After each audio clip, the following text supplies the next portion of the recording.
Greetings, children in time and space. It's your host, Tomoya Shadow, and welcome back to the channel, and welcome back to some more of the great Ace Attorney Chronicles. First off, I do apologize for not live streaming yesterday.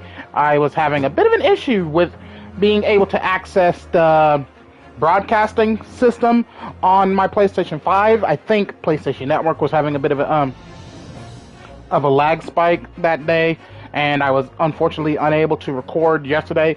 But we are here today to continue with the last part of episode 3. We shall be trying to finish up episode 3 today, and then we shall start with episode 4 of the first part of the Great Ace Attorney Chronicles tomorrow. So without further ado, let's get started right away with today's adventure and see what's in store for us. Allons-y!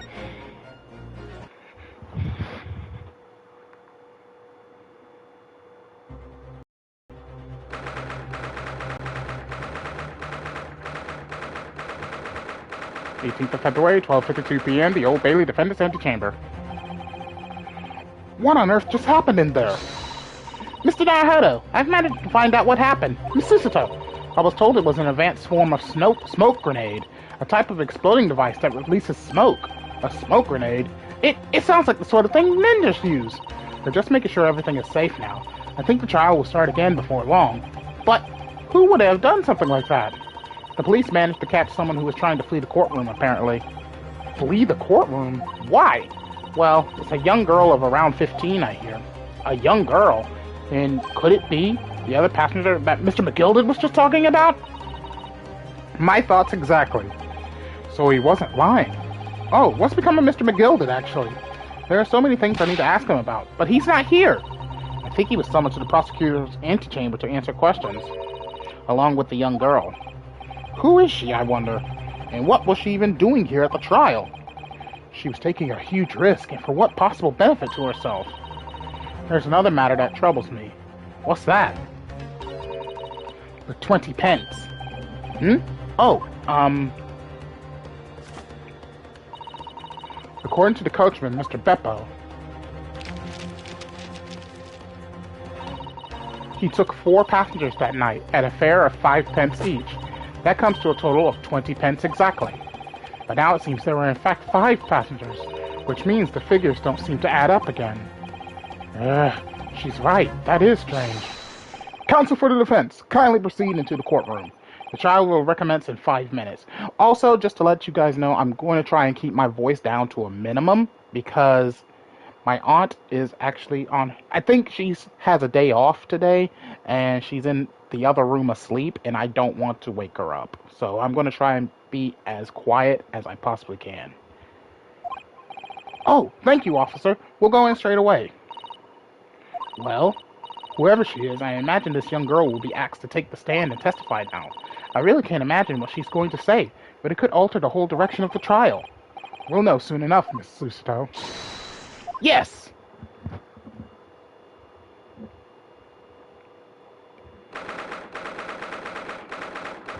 (18th of February, 1 p.m., the Old Bailey courtroom.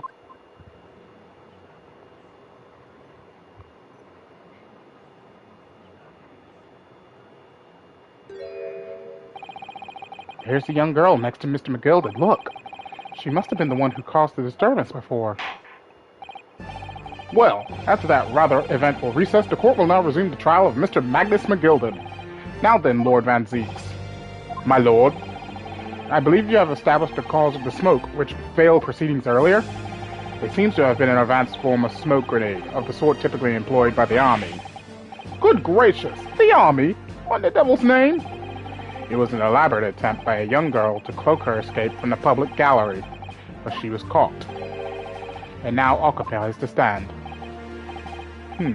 Your name, girl? Are you responsible for the smoke grenade which induced such pandemonium here in my courtroom? What is the meaning of this deplorable behavior? Ahem, if I may, my lord. Yes, Mr. McGilded. I think perhaps I had to explain here why it is that this wee lass was here in the first place, and why she tried to boat like that. 'Tis all tied up with the events of that night, so it is. Very well, Mr. McGilded. Give your testimony. You will explain to the court exactly how this young woman is involved in the case.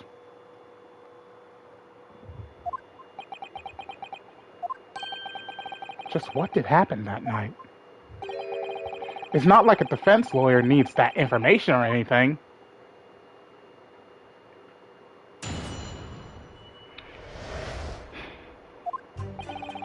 On the night in question, I took the back seat in the omnibus and promptly nodded off. Then Bagora, a loud thud and a wee scream woke me up with a fair start. There was a fella collapsed on the floor at my feet, so I sat him up on the seat across from me. Then I turned to find out where the scream had come from, and bless my soul, what did I find? There was a child in there, all curled up in a ball, hiding her wee self away.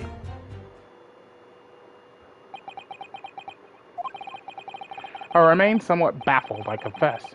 But from what I gather, on the night in question, this young girl was indeed riding in the omnibus. Is that correct? 'Tis exactly as the defense counsel said. This last was the 5th passenger, my lord.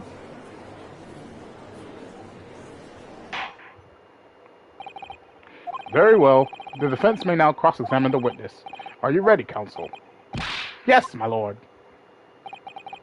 Or rather, no. I have no idea where to start. Neither do I, because that sounded kinda ironclad.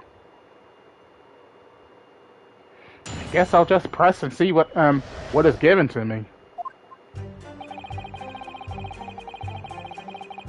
Hold it! And when you first got onto the omnibus, were there any other passengers already on board? There were not. The cabin was empty, and there was no one on the roof deck either.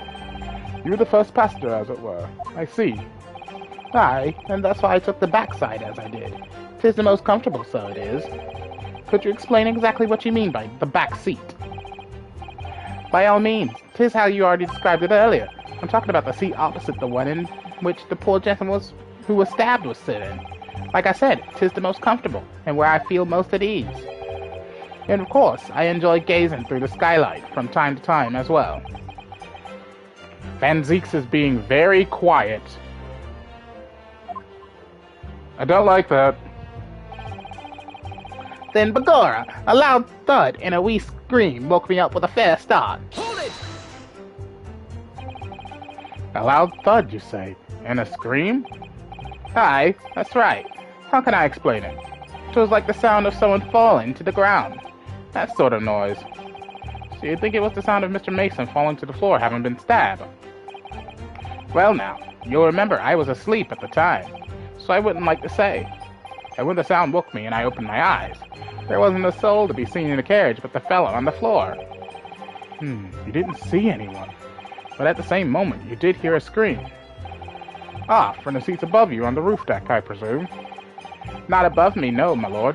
'Twas from inside the cabin. But I wasn't altogether thinking about the scream. No, I was too stunned by the desperate sight before my eyes. There was a fella collapsed on the floor at my feet, so I sat him up on the seat across from me. You sat him up? The victim, you mean? That I did, on the seat across from me. As I said, I could plainly see the poor devil was already gone. And you wouldn't leave a dead man just lying on the floor now, would you? 'Tis common courtesy, so it is. I find that a little hard to believe.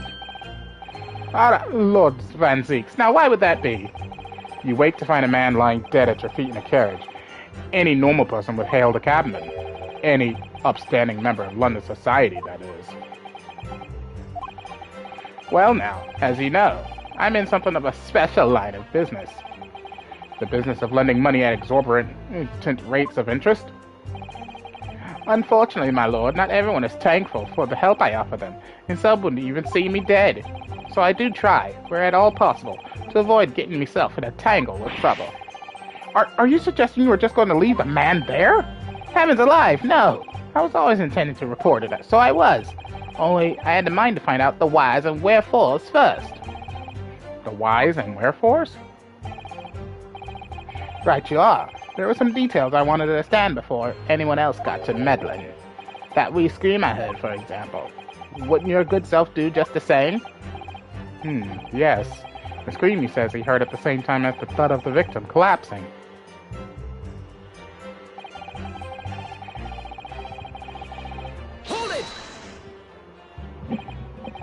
I'm afraid I don't understand. I'm sure you told the court that there was no one else in the carriage except yourself and the victim. So I did, sir, so I did. As far as I could see, that is. What do you mean by that? Well now, 'tis a queer thing. The wee scream I heard as I woke up, it came from, if you'll excuse the vulgar expression, under me backside. Good gracious! Under your backside?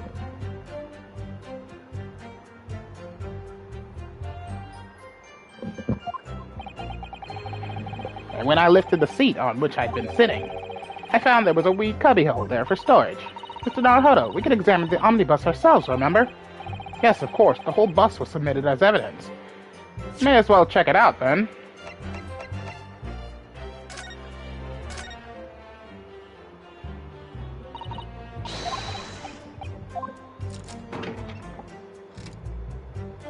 Wait a minute.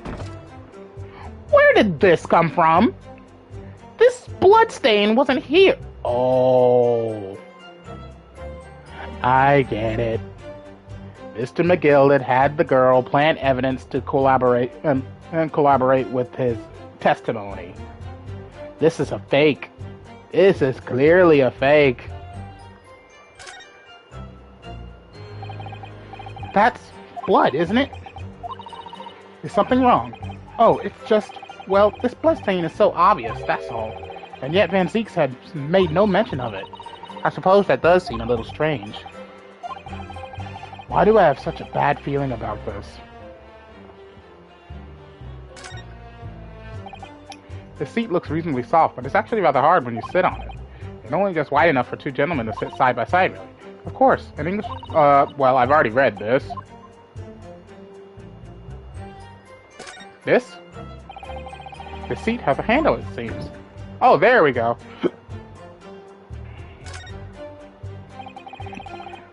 This is a storage compartment, but there's nothing in here. It's totally empty. Something doesn't seem right here, but I can't put my finger on what it is. Okay. Just wanted to check that. This would be a very good time to have a thorough look around inside. And that's when I found it. And last thing to press. You say she was hiding herself?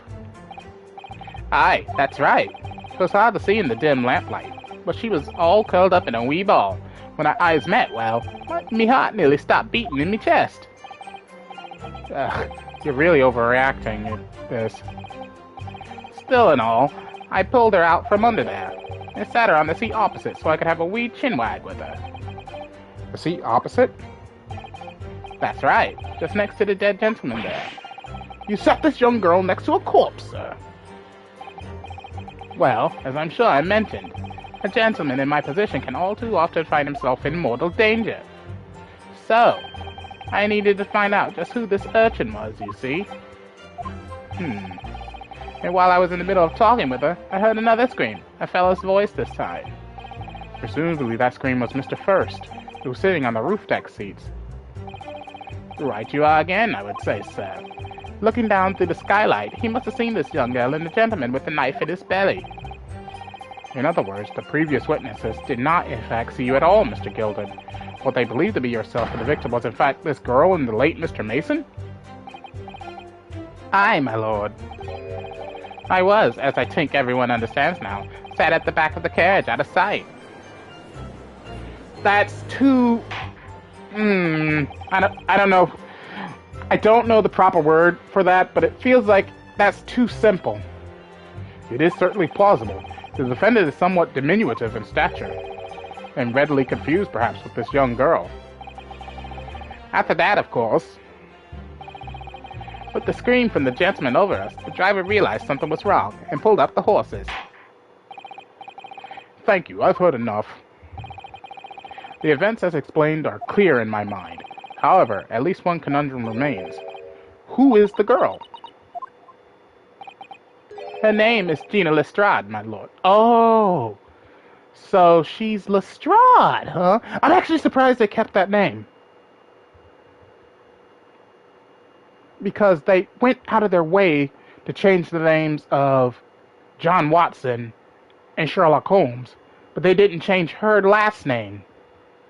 Because Lestrade is a character in the Sherlock Holmes books, if I'm remembering correctly. I think that's Inspector Lestrade, if I'm correct. Huh. I wonder why they didn't change her name. She's a chancer, earns a crust among large crowds, relieving people of their purposes. What's commonly called a pickpocket. What? This girl here? A petty thief? Order! Order! Is this true, Miss Lestrade? Miss Lestrade, you will answer the question. And she's got a bazooka! Ugh! How dare you? What is the meaning of this? And she's gone. Ah, the girl, she's gone. Open your eyes. I'm over here. Good gracious, how... What was the point in that little sidestep? I know what you lot are thinking. Grown-ups are all the same. This dirty little dipper, you'll say, slipped up and got caught on the job.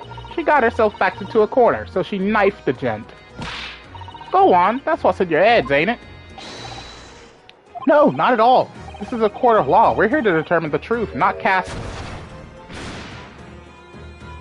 Why? Look, knives are for cowards. Only thugs use weapons like that. All I need for what I do is these fingers. I'm a professional, alright? Maybe not in your eyes, but I got pride in what I do. Let me guess. You don't count smoke guns among weapons for thugs? Oh, this? Yeah, this was in a bag I lifted the other day. Down where they keep the four-wheel drags. It's nice, isn't it? I like the pink best. Do not wave that thing in my direction again! And Van Zeke says his wine. So, you admit that you were riding the omnibus on the night in question.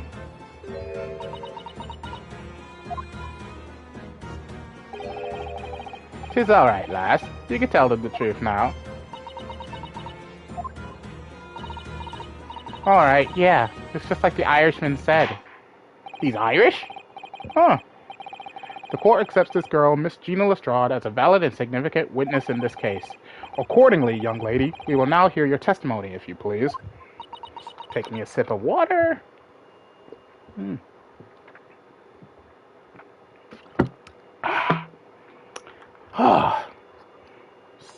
Sweet drinks and sodas are fine and all. I try to not drink too much of that anymore, but nothing beats a good cold drink of water. You will tell the court exactly what happened in the omnibus on the night in question. Alright, if I have to.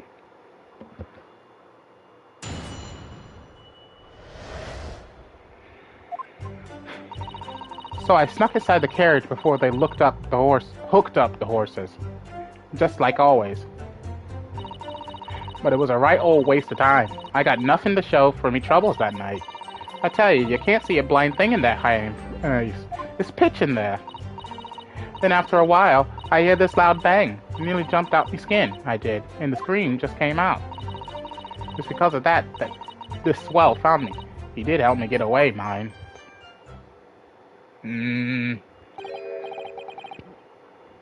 Something feels very off about that. Yes, he let you go. I fail to understand why you would let this street urchin go, Mr. McGilded. Oh, 'tis simplicity itself, my lord. You see, she couldn't possibly have killed the other passenger. I knew that for a fact. How? As I'm sure I said before, sir.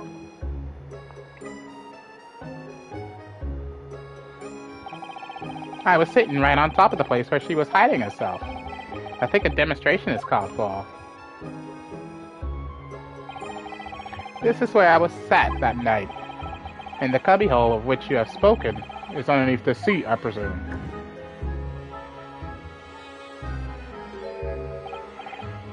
Yes, it does appear just large enough to accommodate someone of the girl's stature. Aye, but of course, the wee lass was stuck in there, because I parked myself on the seat for the duration. So you see, that's why I let the blast bolt. I knew that if the police found her there, they'd automatically assume she'd done it. I couldn't live with myself if a young life was ruined when all the time I knew she was innocent.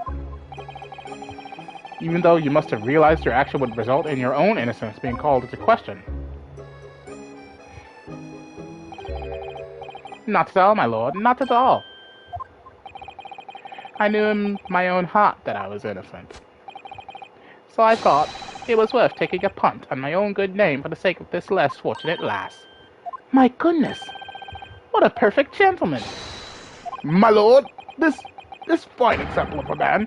Oh God, what is up with the glitches in this guy's face? Anybody else saw that? Cannot possibly be guilty of a heinous crime like this. Oh no, that's spit. No, he's spitting. I thought that was a glitch. Wow. I'm ashamed of myself for ever doubting you, sir.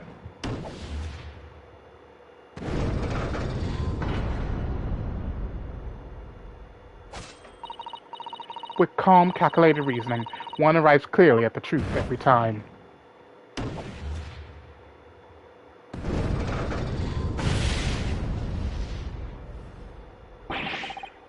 Saints alive! All 6 members of the jury consensual in their leaning to a verdict of not guilty.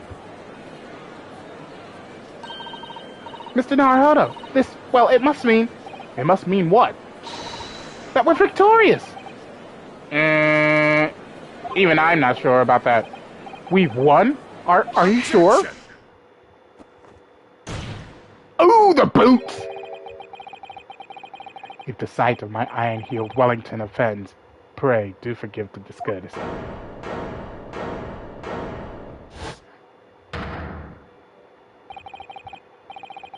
This really is a consummate example of the one monumental flaw in British judicial practices,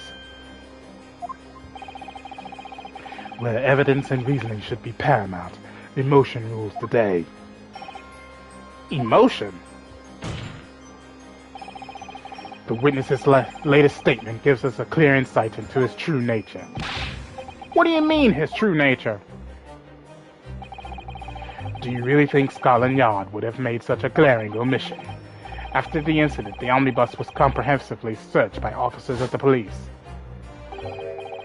Obviously, the interior of this cubbyhole, as the witness put it, was included in their investigation. The compartment under the posterior seat was full of the coachman's belongings. It is noted in black and white here in the police report. Good Lord! The evidence has been tampered with. In order to corroborate Mr. McGilda's story, someone has unlawfully removed everything from under the seat. What?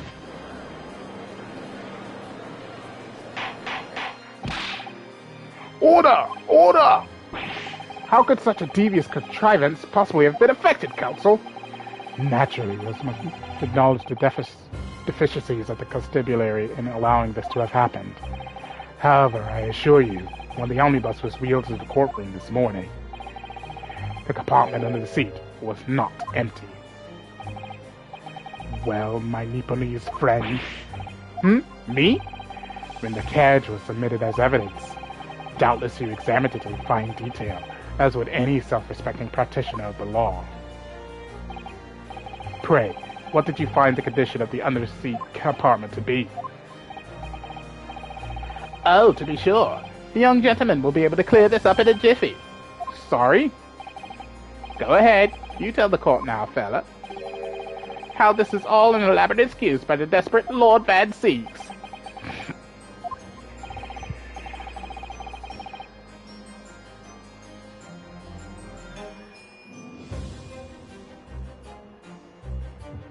Well, counsel, do you have something to say on this matter? How am I supposed to answer? What can I say about the state of that little compartment under the seat in the omnibus?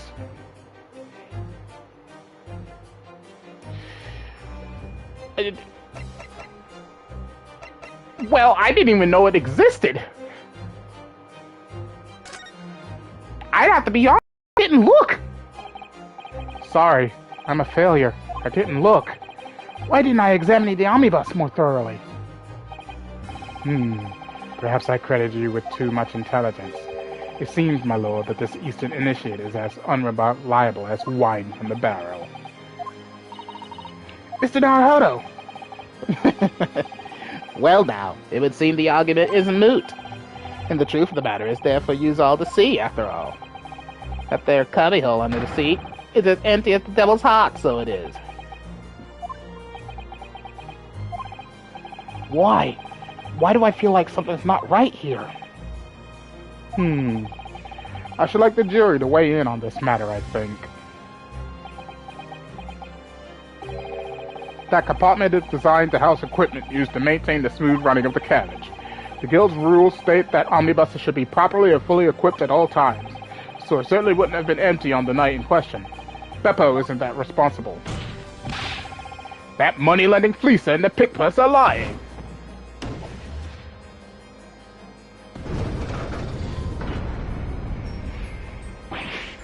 Ah!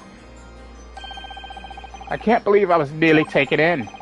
The stinking rich are always stinkers. Nothing but cowards, the lot of them. What? Oh no! It's a trick! Of course it's a trick!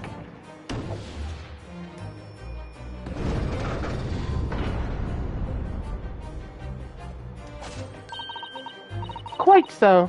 I must concur here.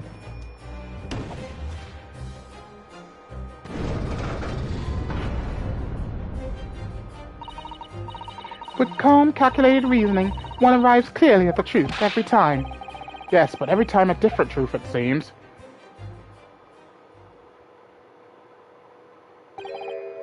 My lord, I humbly exhibit the scales of justice. Clearly, a verdict of not guilty at this time would be wholly inappropriate. Thank you, counsel. But before we proceed any further, there is the matter of the outstanding cross-examination. Oh, my aunt's up. Counsel for the defense, begin your questioning of the witness, please. Yes, my lord. What just happened? The whole balance of the trial just shifted almost beyond recognition. The Reaper of the Bailey is at work, it would seem.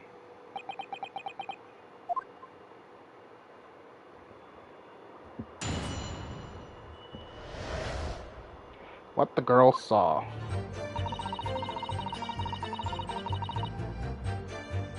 Okay, so clearly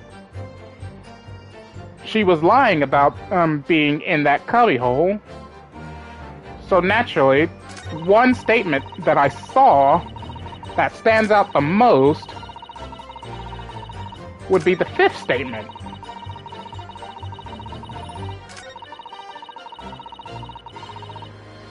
Would be the fifth statement, because she couldn't have been in the cubbyhole if it was full of stuff.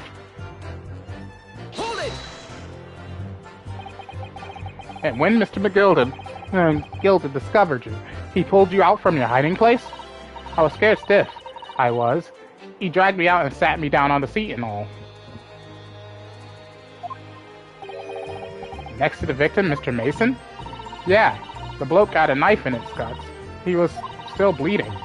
Then the carriage lurched a bit, and he ended up falling onto me. Ugh, how awful. Both me hands got covered in blood. It made me feel sick as a dog. Both her hands covered in blood.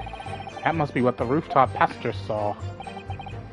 After that, I believe you talked with Mr. McGilded for a while. Is that correct? He asked me some stuff. Wanted to know me name and what I was up to and that. Then I heard something from above. Someone screamed. Mr. First on the roof deck, one would presume. Well, I didn't want no one seeing me face, so I didn't look up. Then the horses were drawn up smartish, and this here Irishman says to me, "Get back under the seat. I'll see that you can get away later." All 6 members of the jury had decided the defendant was innocent. For one brief shining moment, yes. It's clear that they are still very unsure. If we could just find some conclusive piece of evidence among this new testimony, I'm sure we would clinch the verdict we want. Yes, I think you're right. And I have this niggling feeling something's bothering me, but I just can't quite put my finger on it.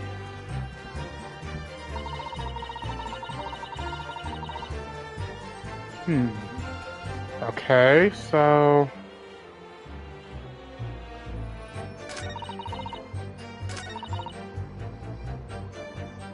Okay. Whoop! Don't need that. Here's what I'm thinking. Obviously, she wasn't in that cubbyhole because there's supposed to be stuff in there. So the fifth statement was something, but then the third statement also mentions that she was hiding. So I'm willing to bet if I press this, I'll get some more information. So you couldn't see out into the cabin at all? Not a jot. Most days I push the cushion up with my head and look out the crack. Then I can have a butcher's at who I'm gonna fiddle. I thought you were a pickpocket, not a butcher. I mean, I can't have a look. The seat I get under ain't as plush as the other one, see? So most of the time the passengers plan themselves opposite. But for some reason that night, this here Irishman spent the whole journey right over me head. And for that reason, you weren't able to push the cushion up to peek out? I see. Truth is, I ain't too happy in small dark places. Feels too much. Well, no. Excuse me, Mr. Chuckles. What are you laughing about? Is something wrong, Mr. McGilded? Oh, I do apologize. Was there something the matter, Counsel? I'm just wondering if Miss Lestrade's last comment made something occur to you, perhaps.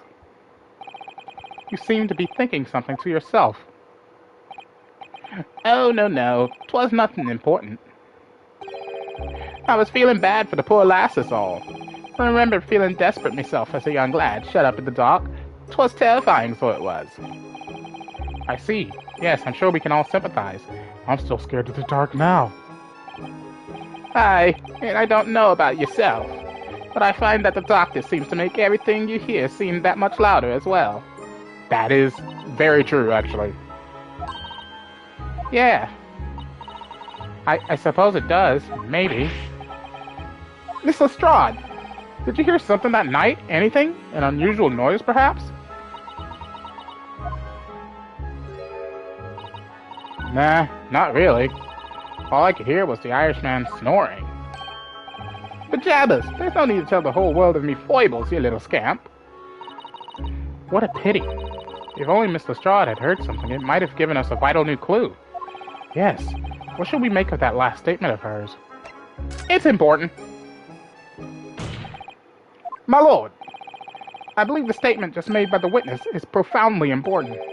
Profoundly important? But all she said was that she heard nothing. Yes, which is the profoundly important part. I'm almost sure of it. I'm almost sure that I don't understand the inner workings of your Eastern Mind Council. Nevertheless, Miss Gina Lestrade, you will supplement your formal testimony by repeating that last statement, please. What? Supplement? What are you on about? Don't give me all your fancy talk. I know what you're trying to do. Well, it won't work on me.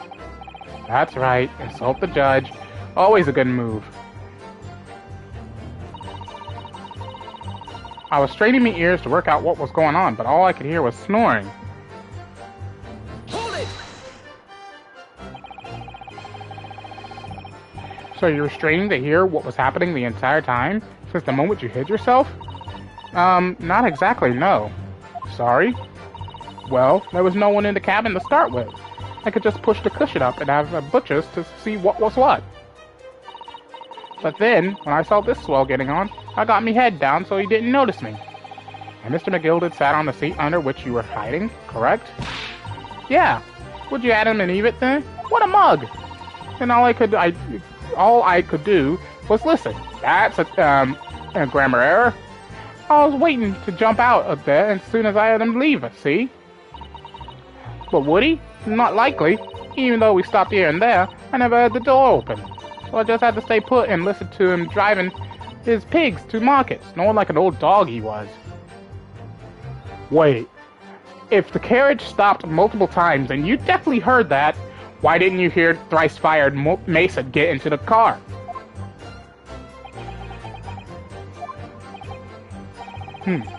Are there any conclusions we could draw from that, I wonder?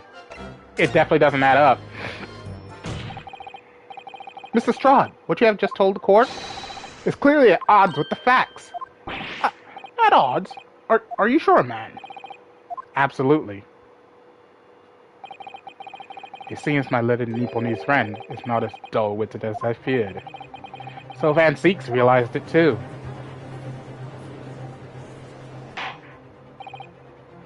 Counsel, I must insist that you bolster your claim with evidence, or some complicit party's name at the very least.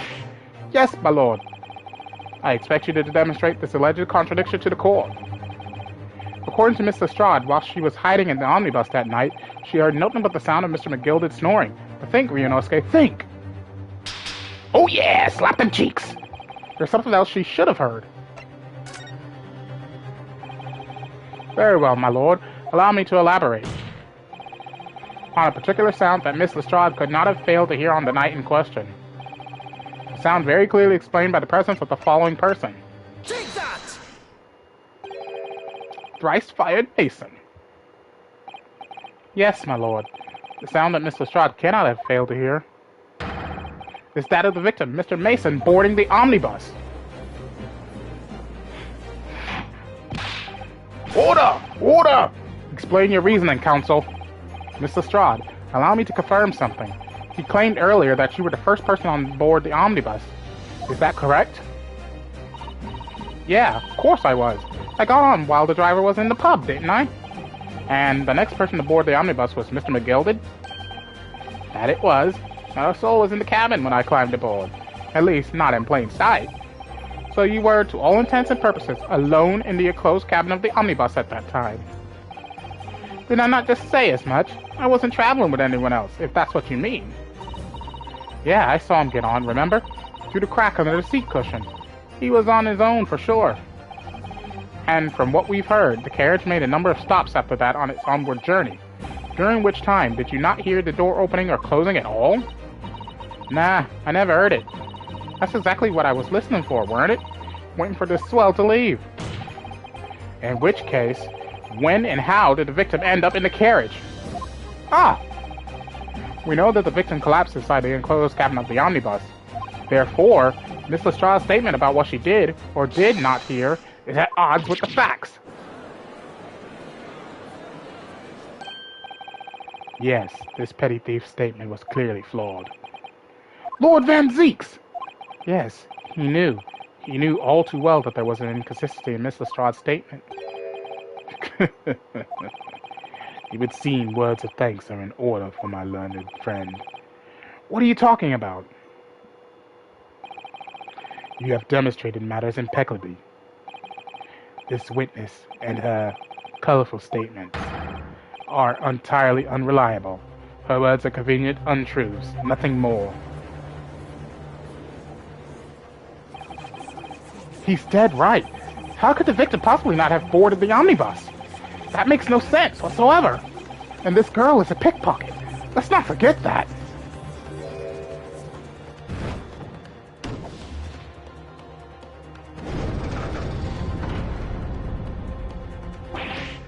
Ah! She didn't even say anything! I didn't want to judge the dear little mite just because she has some rather naughty ways. But I must say, I can't abide liars. And neither can I. Mr. Foreman! I didn't want to judge the girl just because she has some less than salubrious ways. But I must say, I cannot abide liars.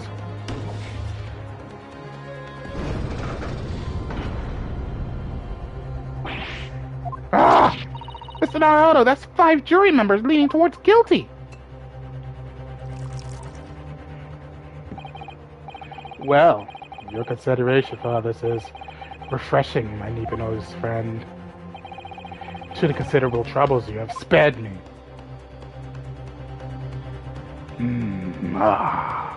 Delicious. Yes, very refreshing. Ah!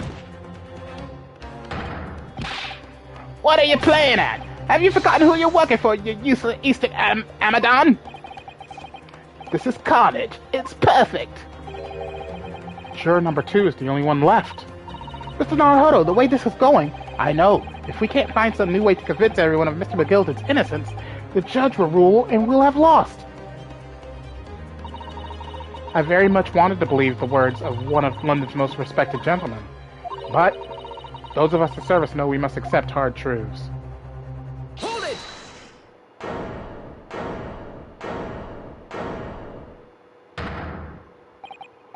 Yes, the witness' last statement seems to have revealed a critical inconsistency in our story. However, if we consider the possibility that her statement is in fact the truth, it may shed an entirely new light on this whole case. What are you saying? Counsel? I'm sorry, sir? What do you mean? Counsel, I will not tolerate you attempting to prorogue my education. Explain yourself at once. God, there are so many big words in this game. When the accused boarded the omnibus on the night in question, the victim was nowhere to be seen. Subsequently, the carriage door was not heard opening a single time, as testified by the witness in the stand. And yet the victim's body was found inside the carriage. If this petty thief's words are to be believed, how do you explain the victim's miraculous appearance inside the cabin of the omnibus?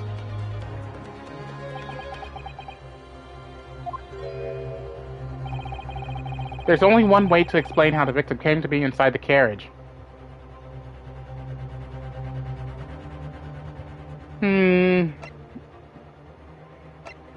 He was in there already? No. He was put there after he died? No. That would be impossible because the carriage is in movement. Oh, there is the skylight, so he could have came from the skylight, but that would imply the two people on top of the roof would have seen him.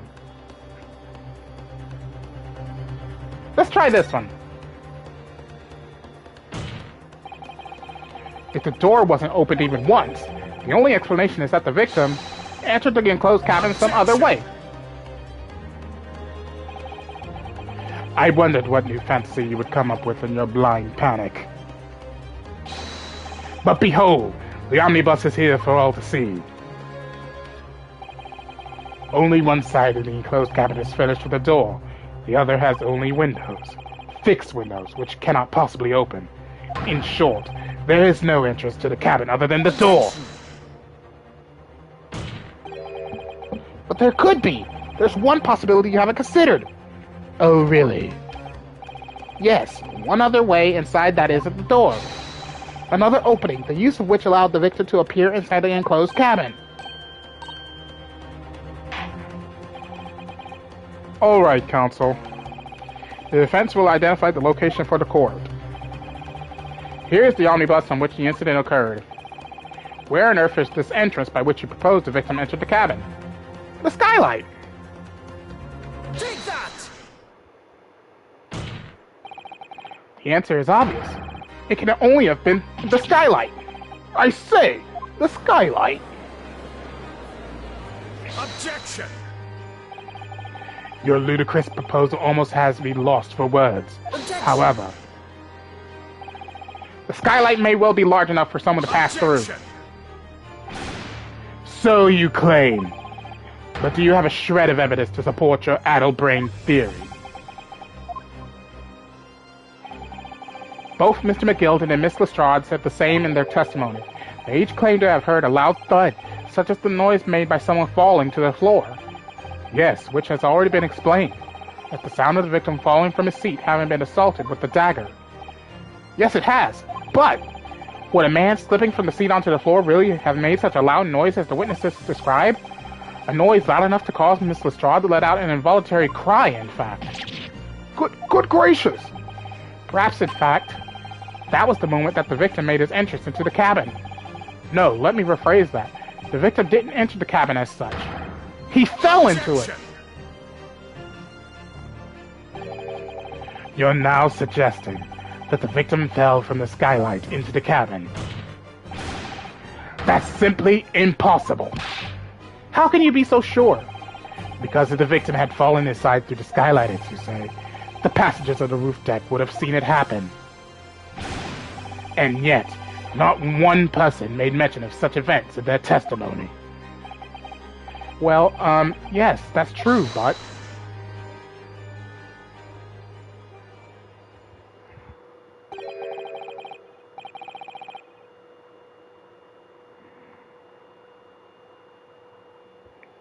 Might a humble fella make a wee comment here? Mr. McGilded? To be sure now, the two fellows who were sat on the roof that testified afore said nothing of the victim falling through the skylight. But it seems to me, my lord, that 'tis not so much a case of them not saying, but... Aye. 'Tis a case of them being unable to say. What? I think perhaps the two fellows do be having something of a compelling reason not to mention what happened. Would you not agree? Fine, ladies and gentlemen of the jury. Oh my goodness, surely not. Those two chaps on the roof. And she's typing away like a mad woman.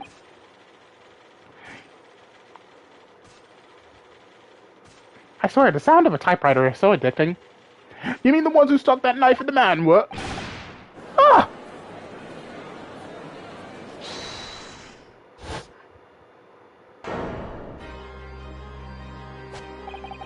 Just what exactly are you insinuating here, you blitherer? You rotter, he said, you rotter! What are you insinuating? This is a flaming outrage. I've a good mind to give you a plinker in a minute. He'll give you a shiner in a minute, he said. It's so will I.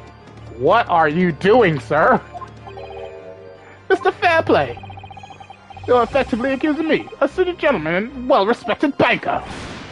And me, a very angry hatter. Suggesting that someone like me could have stabbed that man in the guts. It's a disgrace. It's scandalous. I protest. I protest in the strongest possible terms. That's right. I protest too. How about you, you rotten scoundrel?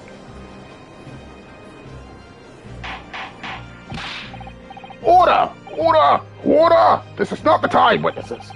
I will not permit this wanton invasion of the stand. Return to the anteroom at once. But this is beyond reason, my lord. It's outrageous.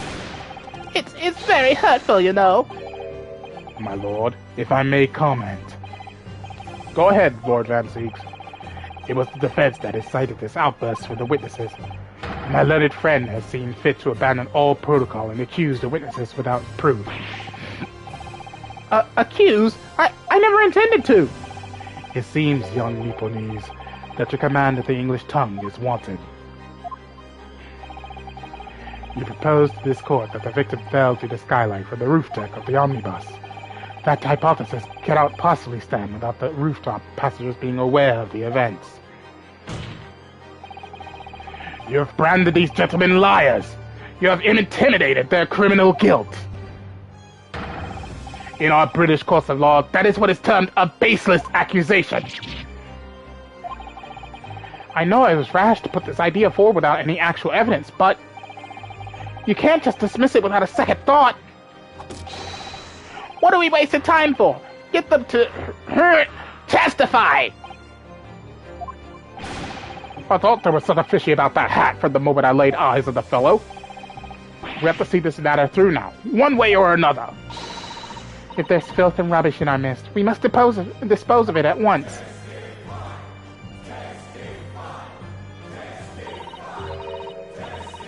What's happening, Mr. Naruhodo?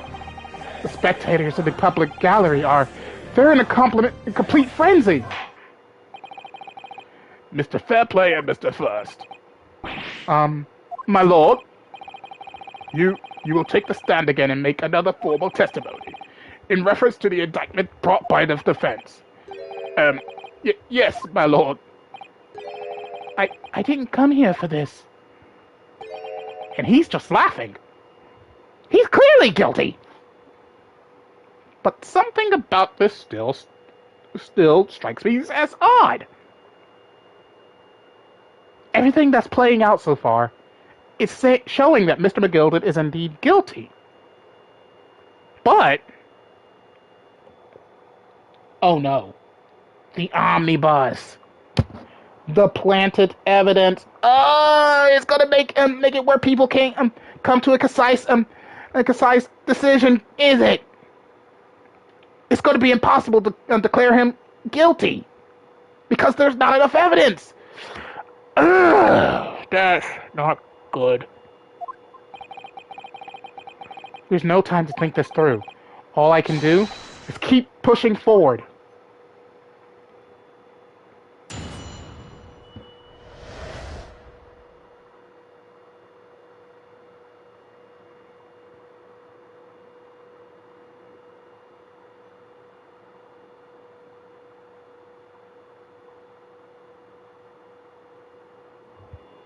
Refuting the accusation. We were the only two people on that roof deck, dead or alive. I can swear to that. If anything had happened where we were sitting, don't you think one of or the other of us would have noticed? In any case, neither of us know the first thing about the victim. We had no reason to kill the man. The skylight was shut the entire time, I tell you. We couldn't possibly have opened it. If you're so sure the victim fell through the skylight, where's your proof?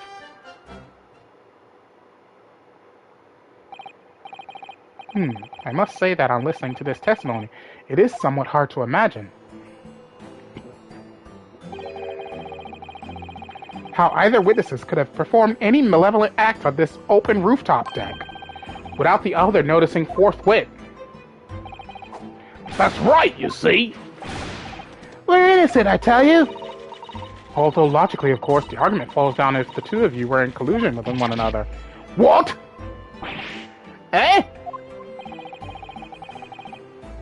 According to investigations by Scotland Yard, the two witnesses share no common dealings. Ha! Well, I don't trust coppers any more than I trust the stinking rich. Something doesn't feel right here. The trial is going in our favor, really. So why do I feel so uneasy? Counsel for the defense, over to you. Your cross-examination, please. Oh, yes, my lord.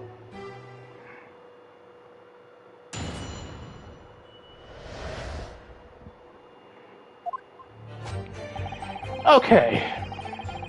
Now, from this, the one that stood out the most was definitely Statement 3.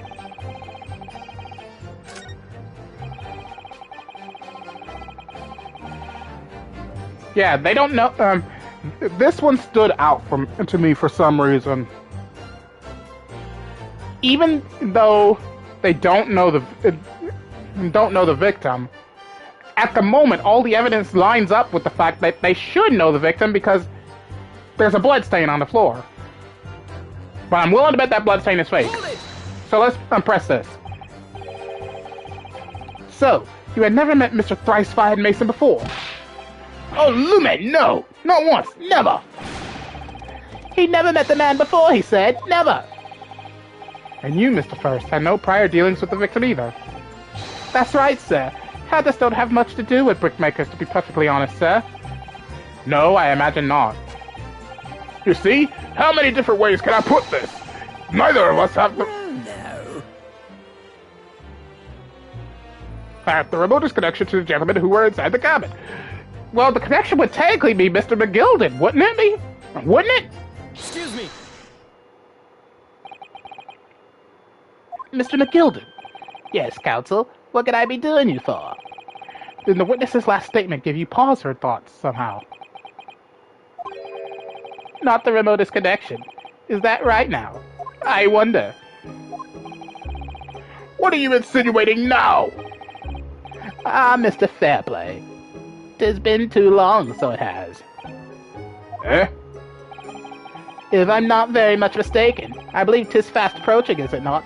Your repayment date. I beg your pardon? You borrowed 20 guineas from me, sir. At an unconscionable rate of interest. You tricked me. It's extortion. Well, now, is that a touch of begrudgery, is it? The sort of begrudgery that might motivate a fellow to pass his crimes off on another. Ah! And young Mr. First. And me, sir? What do you want with me, sir? You do be making hats for a living, do you not? That there top hat side about on your head. Is that one of your own creations, is it? Oh, well, I'm still just an apprentice, you understand? I'm learning to find the perfect fit for whatever fine gent walks through the door. The perfect fit, is it? Well, 'tis a very distinctive design, so it is. Many customers like it, I tell you. They like a distinctive touch. Customers? Such as thrice fine Mason? Oh! There was a photographic print of the victim submitted as evidence for, my lord. Oh, this you mean? I can't help thinking that the poor fellow's hat looks distinctly familiar, wouldn't you say? Oh! That's one of my hats. Aye, that it is. So it seemed the brickmaker was a customer of yours. Oh boy. The sort of customer, I'd wager, you could have had a wee quarrel with over the distinctiveness of the goods. Oh, no, sir. Absolutely not, sir. Well, there's really nothing more to add. It wouldn't be right to say that the two fellas here haven't the remotest connection to the victim, you see.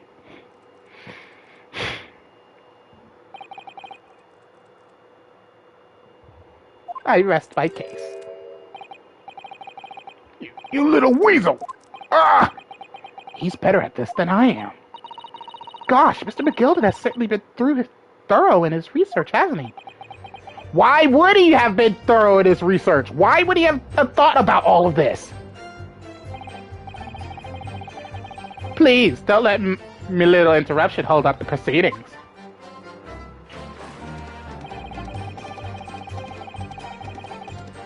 The skylight was shut the entire time, I tell you. We couldn't possibly have opened it. Are you quite certain about that? That the skylight was shut the entire time? I'm going to lose my block with you in a minute! He's going to lose his rag with you in a minute. That's what he said. Take a look for yourself. Go on. You see? It's shut fast now, just like it was on the night. So it is. Of course. A fellow the size of Mr. Mason could likely break right through it still and all. What? Just looking at the size of the thing, you understand? Now you hold on there a minute, sir. The size of the thing means nothing. Not on its own. Let's consider the bigger picture here, shall we? Let's stop biting our cane, shall we? I was riding the omnibus on another occasion when, well, I broke wind. Loudly. I shocked myself with it as it happens. This is an unexpected confession, Mr. First. Oh, I just mean to say, well, the point is, I tried to open the skylight, you see. But, just my luck, I couldn't make it budge. The stench was terrible. Everyone was looking daggers at me, sir. I went as red as rouge, I did. Are you expecting me to sentence you? No, sir. The point is, the skylight can't be opened. I tried when I was inside that cabin of shame. What do you have to say, Gina? Excuse me. Do you have something to say about that, Miss Lestrade? Miss Lestrade! It opens. The skylight. That is what we're talking about, right?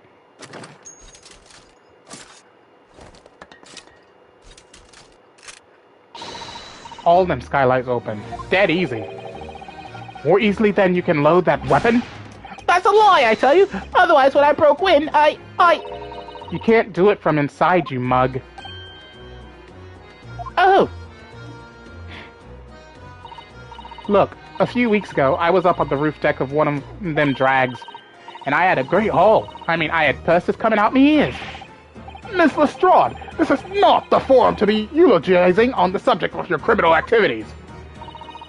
Well, anyway, I had a bit of a scare. When I lifted the last bloke's purse, he got wise to me. All four of them surrounded me, so I couldn't hop off the bus and leg it. So what I did was, I used the skylight, opened the catch and jumped right through. What? Yeah, the catch for them skylights is on the top side. That's why you can't open them from the cabin. The skylight opens from the roof deck. Bailiff, climb up onto the roof of the omnibus at once and verify this witness's claims.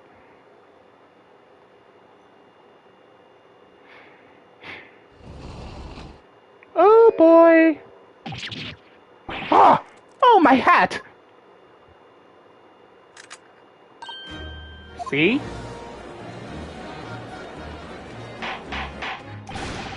Order! Order! Order! So it appears that the street girl statement is quite true. I don't believe it. The skylight opens. They're from the roof deck. Mr. Naruhodo, this could be the clue we've been looking for. Well, counsel for the defense, please continue with your cross-examination. Yes, my lord. So the skylight opens. Perhaps I should investigate for myself.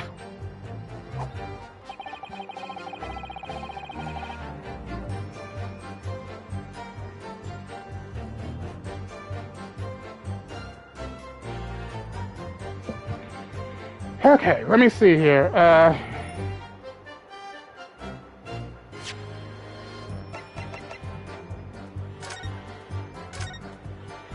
If it opens from the roof, let's look inside again. Now, if it opens from the roof, that would mean if someone fell from the roof, there should be a blood stain. So the catch for the skylight is on the top side. Yes, but it's not fastened at the moment, so we can slide it open from in here. Oh. There's a blood stain there, too. That's not looking good for those two. But I've already came to a conclusion. All of this is being falsified. Yes, it does open very wide, doesn't it? Wide enough to kick someone like you through, certainly, Mr. Naruhodo. Why someone like me? Ah! What is it? Look, just here! Look at this! That's, without question, it's blood! Why would there be a blood stain there? Surely, it can't be unrelated to the case, can it?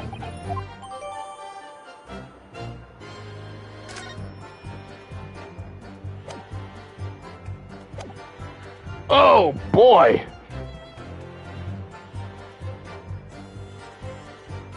Objection! On the night in question, the victim was fatally stabbed in the stomach, and immediately afterwards, the victim's body was pushed through the skylight into the cabin below. Those are the facts, and the irrefutable proof remains clearly visible in the omnibus that stands before us today in this very courtroom. What? That's utter humbug! Ah, you can't possibly have any evidence! No, you can't! I mean, we didn't do it, I tell you! It's impossible! Irrefutable proof, here in this courtroom. Counsel? My lord? I believe everyone would appreciate a little clarification here. Where exactly within the omnibus is this evidence to which you allude? You will point out what it is that proves the victim fell from the roof deck through the skylight.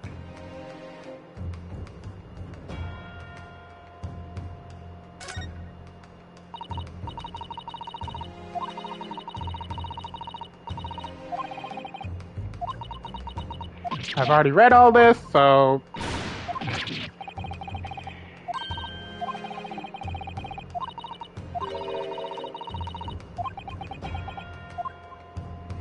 Got it!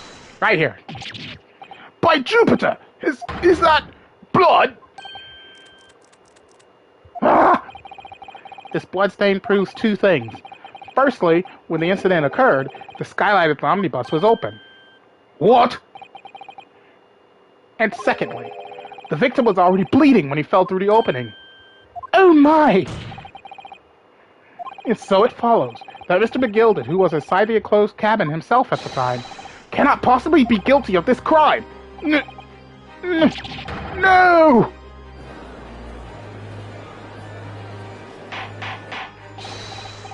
Order! Order! Order! But the blood could have sprayed up there when the fellow was stabbed inside the cabin. And only found its way to that one particular spot on the skylight. Sure, and that would be very convenient. Ah! And let's keep it in mind that the skylight catch could only be unfastened from the roof deck. I myself wouldn't have been able to open it now, would I? But, there's no way to know for certain, is there? If the gent really fell through the skylight, I mean. Why don't you have a good look at the floor of the cabin between the two seats, Mr. First? 'Tis all too plain, if you see.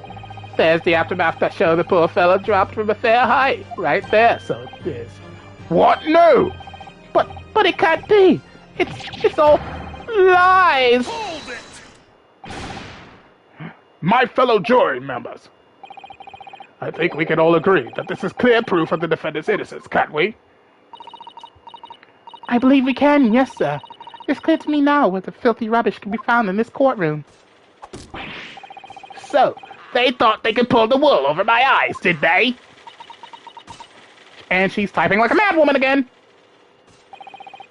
I won't tolerate any of the killed's characters being sullied with blood. I won't tolerate it. Oh, I always knew that nice gentleman who gave us that delightful park couldn't have done such a thing.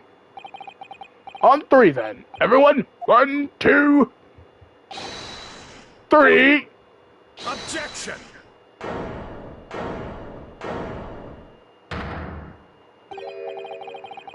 Chilling performance, Mr. McGilded. Oh? And what would you be referring to there now, Lord Van Zeeks? A blood stain on the frame of the skylight. Such evidence is null and void. What? Why? For one extremely simple reason. That smear of blood never existed. What are you talking about? It's there for all to see, and it's clearly blood. I personally attended Scotland Yard's investigation of the omnibus. The officers involved went over the carriage with a fine-tooth comb. So I can state with absolute surety, no such smear of blood existed in the carriage. At least, not until this trial began. But, are you such suggesting, Lord Van Zeeks, that this stain of blood was... Fabrication, my lord? Yes. And while this court has been in session. What?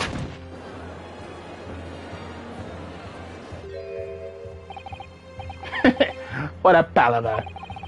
I must say, I didn't expect such crude reasoning from a prosecutor of your standing, Lord Van Zeeks. But I'm Magnus McGilded, a fellow known all over the capital for his fine contributions to public life. I don't take kindly to slander, and I'll fight it to the bitter end. Even if it's rolling off the tongue of the Reaper of the Bailey. Mr. McGilded, I realize that this is your first appearance in court as the accused. However, I am well aware of your involvement behind the scenes in a great many affairs of dubious nature. You're very adept when it comes to avoiding getting your own hands dirty. And each time it happens that a case you're involved in is investigated, you adapt the facts. Adapt the facts? What does that even mean? When you wield a fortune the size of Mr. McGilded, however ill-gotten it may be, nothing is impossible. Tampering with evidence, manipulating the scene of a crime, bribing witnesses. I toast your ability to concoct the most convenient of stories, sir. Tut-tut, Lord Van Zeeks. This will not do, to be sure. Will it now, counsel? Oh, no! I think it's fair to say, this does all sound like a rather far-fetched excuse by a desperate man. The blood on the skylight didn't exist, you say. But, if you will all cast your minds back, is it not true that the omnibus there has been in the courtroom the entire time? How could anyone possibly have put a smear of blood in it without the world and his wife seeing? Isn't that right now, counsel? It's true. The omnibus has been in full view the entire time that the court has been in session. My learned friend. Here's to hearing your opinion on this matter, in your own words. As you wish. Could someone have tampered with the omnibus during this trial? If you're asking me, I think...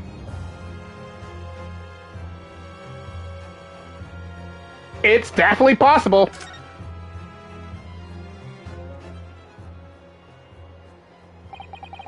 As a defense lawyer, it's my job to advocate for the defendant as best as I can.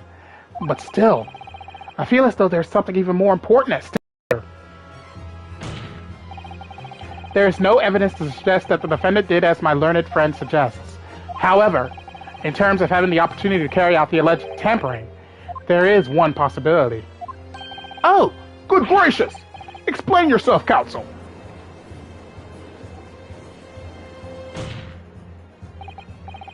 Yes, there is. It seems my learned Nipponese friend has no intention of running from this deceit. Deceit? I'm sure everyone still remembers clearly the recess that we were forced to take. As a result of the smoke grenade fired by the witness currently in the stand, Miss Gina Lestrade.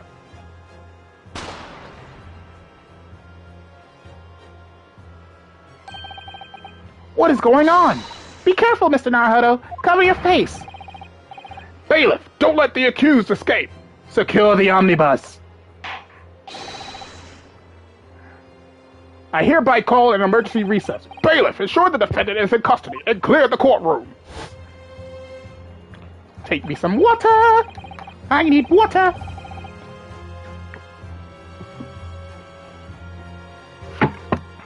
Oh, yes. Good and cold. The courtroom was filled with smoke, and everyone was thrown into confusion. All of us were made to leave this chamber. In that brief interval, under the veil of smoke and all the chaos, it could have been possible to steal inside the omnibus.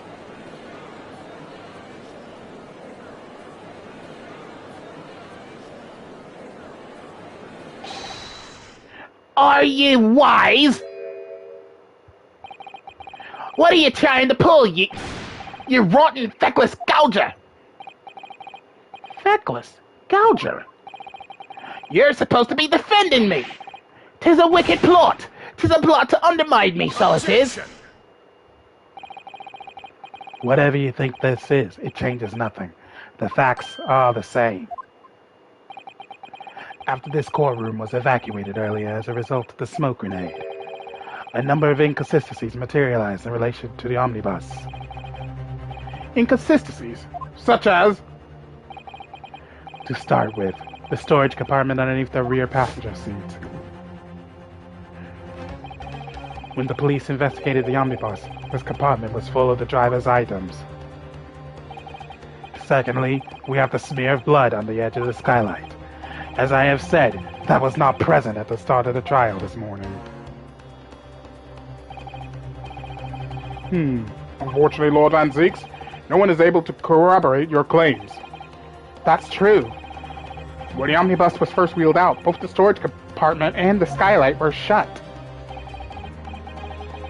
Accordingly, I'm afraid to say, we cannot establish with any certainty if this evidence is the result of tampering or not. Indeed, my lord. No doubt there was not a single person who saw fit to verify such things. What do you think? Sorry? About the omnibus. Is there anything else unusual about the omnibus? I have an inkling. It's the blood stain on the floor. My lord. Yes, counsel? There is one further inconsistency. A mark that surely could not have been present at the start of the trial. What? What in the devil's name are you going to say now? If you dare betray me, you little maggot, you'd better start watching your back. Silence, McGilded. The court awaits the defense's clarification.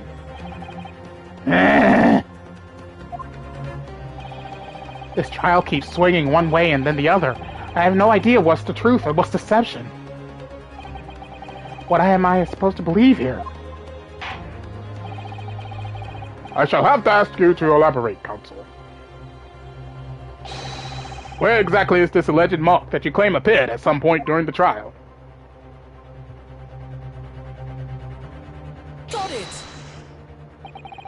If we consider that the victim fell through the skylight onto the floor of the cabin, you would certainly expect to find signs of blood where he landed. But as far as I recall, this bloodstain on the cabin floor was not there when the omnibus was first brought into the courtroom. Good Lord!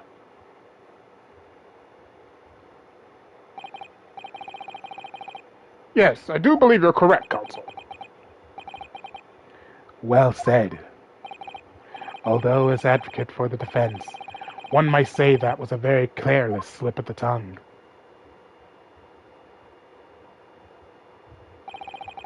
I believe that blood stain on the floor is a decisive piece of evidence. But if the question is whether that evidence is genuine or whether it was unlawfully fabricated by someone, I feel compelled to admit that there's at least a possibility that the evidence is fake.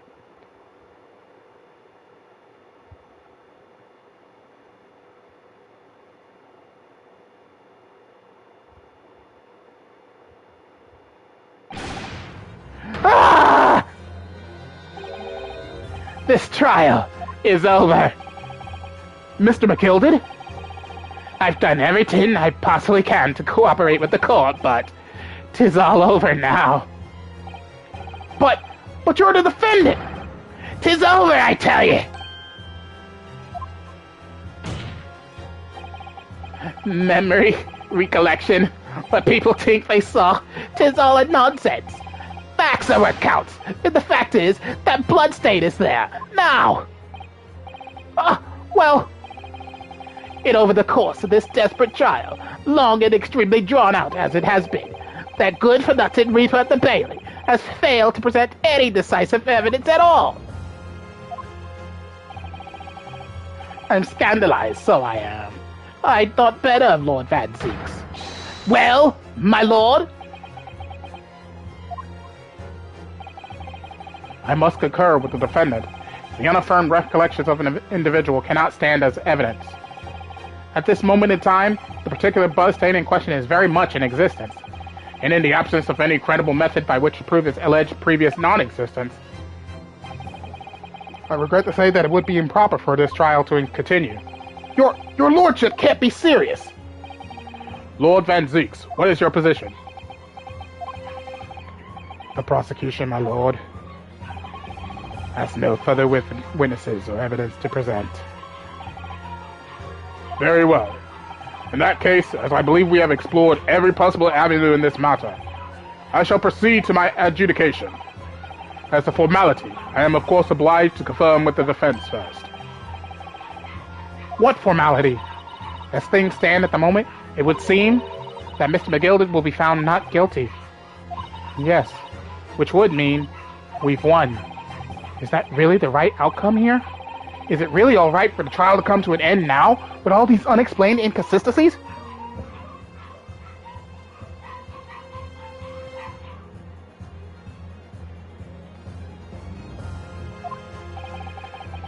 Counsel for the defense, your closing statement, please.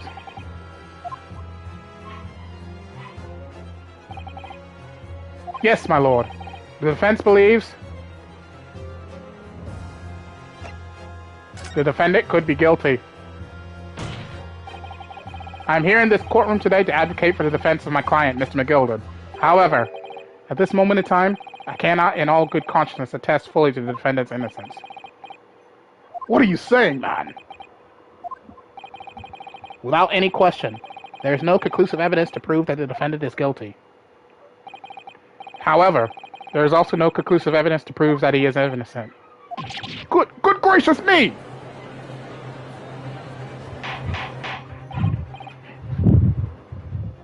Order! Order! This is unprecedented behavior, counsel. A defense lawyer calling the accused innocent into question. Are you of sound mind?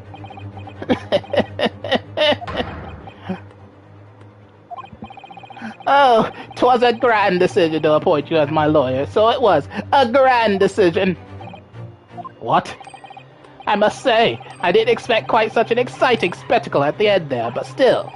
Here, have this for your troubles. Ah!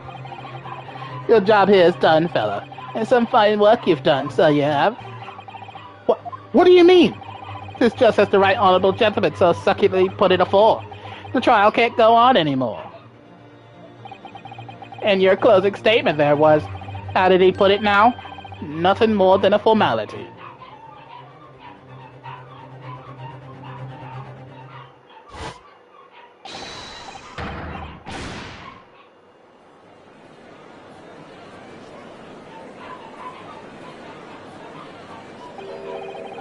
I really don't know what to make out of all this. Was the evidence we've seen genuine, or was it fake? His lordship would be fuming. Any unsightly rubbish should be disposed of promptly, as I said. And she's typing away like a madwoman again. The stinking rich are always guilty of something. You mark my words. I feel terribly ashamed that I ever doubted that lovely man who gave us the lovely park. Now that proceedings have unfolded in this way, I am compelled to declare a premature end to this trial. Furthermore, the court must accept the defendant's plea.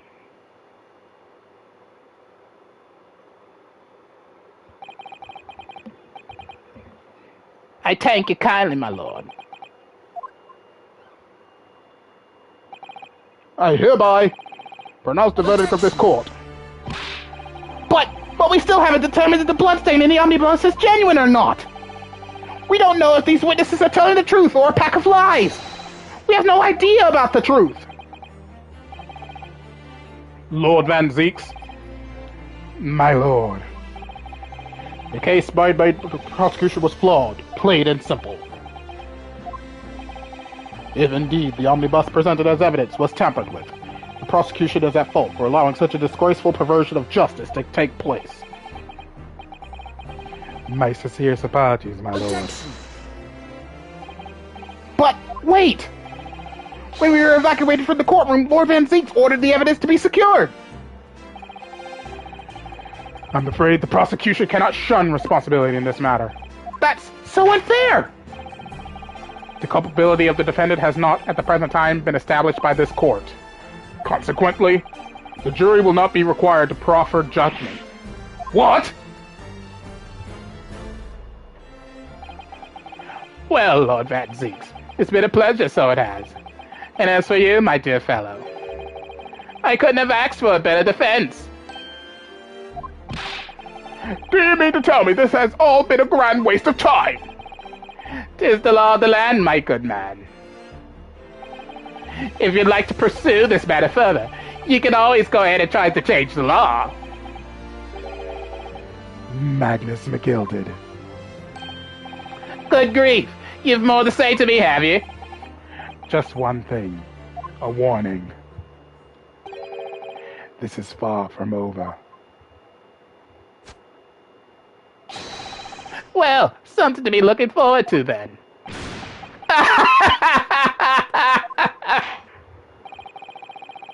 I hereby pronounce the defendant, Mr. Magnus McGilded, not guilty. Ooh, no one's cheering for that.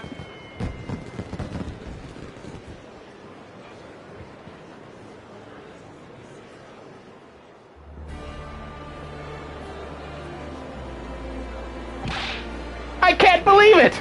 This is an outrage! They should have examined the evidence more! What are you talking about? The man's been cleared! He's innocent!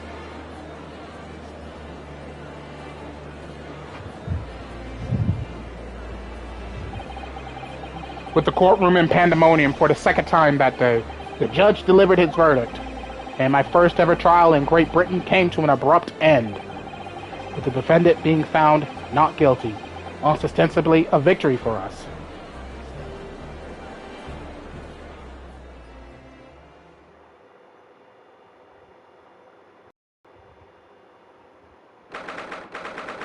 "18th of February, 5:14 p.m., the Old Bailey, defendant, antechamber."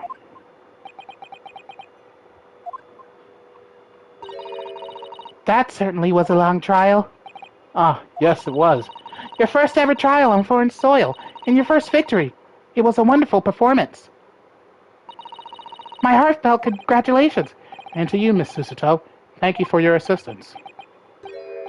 I suppose we should be happy. The trouble is, we're still completely in the dark about what actually happened. Well, we didn't have enough time. But isn't it wrong? I mean, who was actually responsible for Mr. Mason's death? We don't even know that. The sole aim of the defense is to obtain a verdict that exonerates the defendant. You carried out your duty to perfection. Aye, that you did. Mr. McGilded. Ah, and that girl is with him too. Well, it seems the stories are true. Oh, what stories? About the 6 enormous fireworks they do be letting off when there's a verdict of not guilty. I'm sure yous must have seen them now. Spectacular, wouldn't you say? Yes, definitely. I'd heard it was a sight to behold, and to be sure it was. And I viewed to thank, I suppose, for having an opportunity to see it.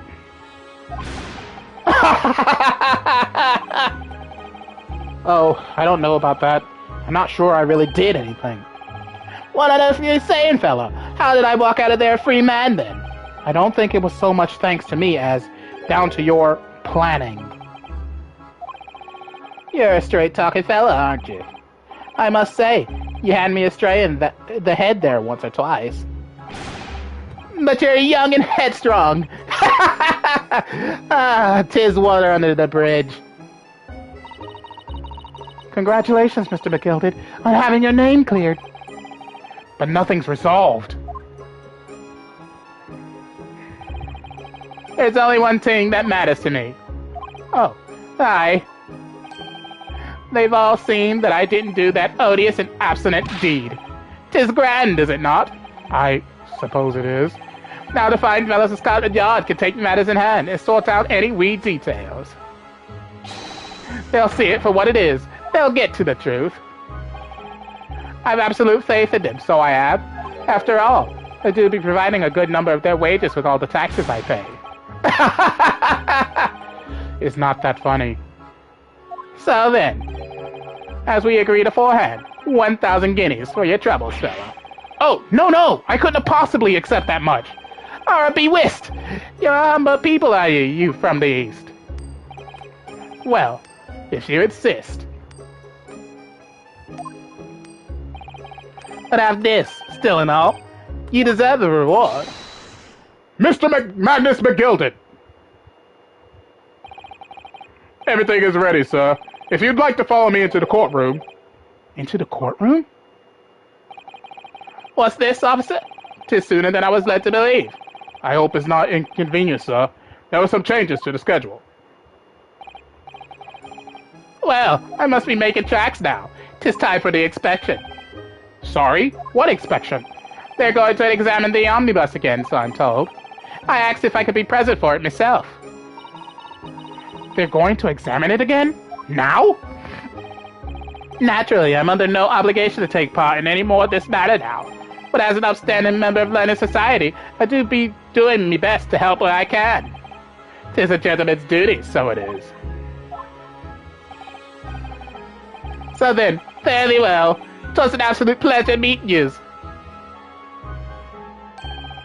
I hope you have a whale of a time while you're studying here in Great Britain. And there he goes, a free man. Oh, I forgot she was here too.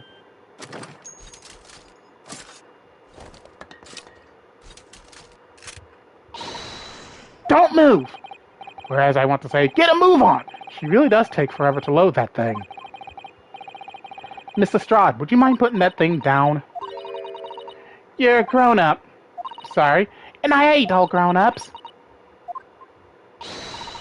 Ah, there you are! Hello, who are you? Naughty, running off like that. Is this some kind of picnic? Who's this little girl now? And taking that with you as well. I was looking forward to the trial run of my experimental smoke grenade launcher. Ha! What the heck? She's got a bazooka! Why does she have a bazooka?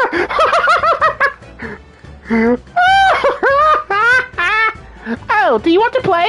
You won't beat me. Excuse me, but who are you? Oh, good day to you. I'm, well, the inventor, I suppose, of that machine. The inventor? Well, normal smoke grenades are so dull, don't you agree? White, and more white. If you have to be shrouded in smoke, it could at least be a pretty color, I thought to myself. Do we have to be shrouded in smoke, though? At all? I just took my eyes off it for a moment whilst I was changing onto a different omnibus, and she pinched it. Luckily, I fitted it with a telegraphic beacon. Was it what? I have no idea what this girl is talking about. Anyway, you're coming with me now. Back to my laboratory. What? What for? To apologize, of course, silly, to my technician. What? You mean, say sorry? You must say sorry when you've done something wrong. Surely an adult has told you that before. An adult? I don't listen to no adults. And she's got the rocket launcher bazooka again. Come on, then. Follow me. Fine. Have it your way. Oh, good. You see, I knew you'd want to do the right thing in the end. I'm fairly sure that what she wants is not to get shot by that massive gun of yours!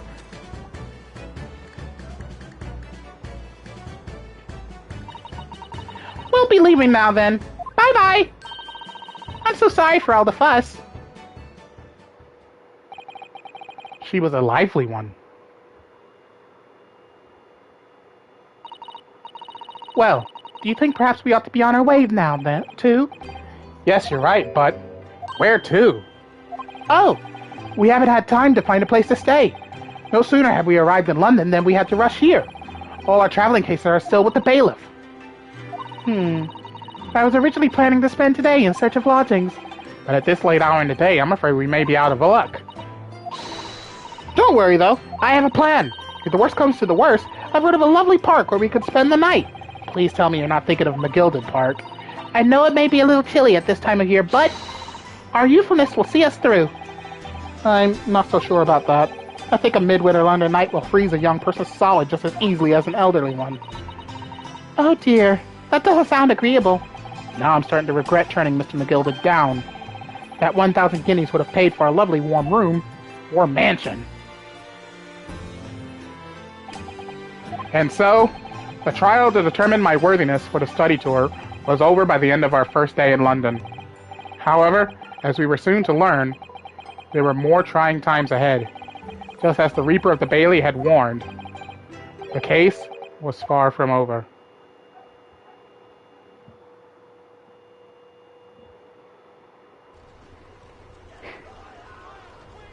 What's going on?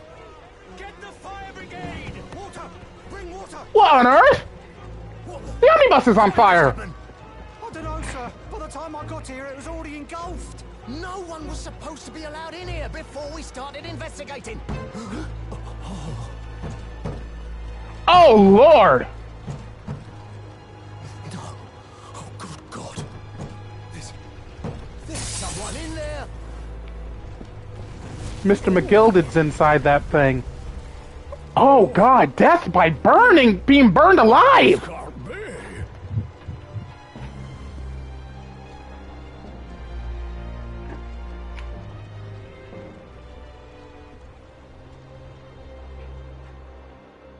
Well, he got his just rewards. Oh boy, that is, whew.